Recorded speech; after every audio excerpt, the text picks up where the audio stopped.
Nasubukan mo na bang magluto ng adobo sa asin? Kung hindi pa, para sa iyo ang video ito. Dahil dito ay magluluto tayo ng adobo sa asin. Simulan na natin ang ating pagluluto. Kumuha na nga ako dito ng kawali at pinainit ko to. At nang uminit na yung kawali ay lalagay na natin itong ating pork belly. Bali ang pagkakaiba ko lang dito sa ating pork belly ay medyo makakapal. Dito nga sa parting to ay inilagay ko na itong ating pork belly na lulutuin. Hinalo ko lang ito at saka tinakpan. Tinatakpan natin to para madaling lumabas yung tubig na nanggagaling dito sa ating karning pork belly. Tapos ko nga itong takpan ng 1 minuto ay binuksan ko ito.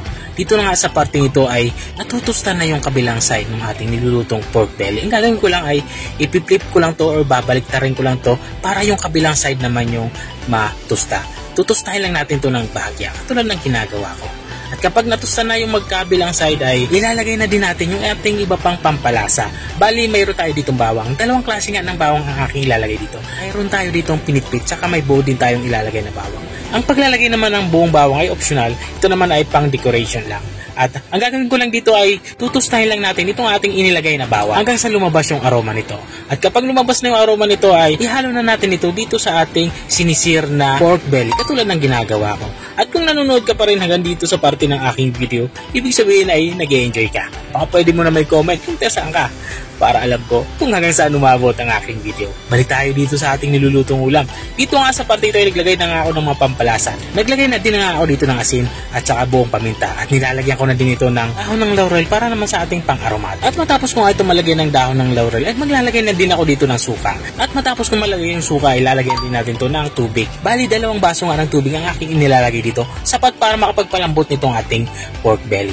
At matapos ko mailagay yung tubig, tatakpan ko to. Papakuloy natin to ng mga 15 to 20 minutes para siguradong maluto at lumambot yung ating karning baboy. At makalipas nga ng 20 minutes ay dito sa parting ito ay binuksan ko na ito. Kung nakikita nyo ay halos naiga na nga yung ating inilagay na tubig. At check lang natin kung malambot na nga yung ating karning baboy. Gamit nga itong tinidor ay tutusok-tusukin lang natin ito. Kapag natutusok na yan ay okay na yan. Tinakpan ko nga ulit ito para iga pa ng maigi yung sabaw. Gusto ko sa dish na to yung nagmamantika, yung napiprito na ito sa mantika. At habang nga tayo nagpapatuloy sa ating pagluluto, gusto ko lang i-shoutout ang mga masusugid nating mga taga-subaybay.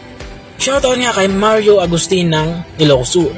Shoutout din kay Sanchez Aileen ng Palawan at kay Merlin Ridao ng Purok 3. At maraming salamat din sa mga walang sawang nanonood at nakasubaybay dito sa aking channel.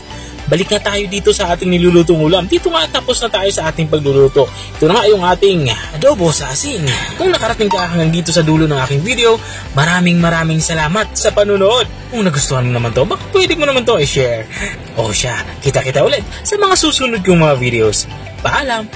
Bye-bye!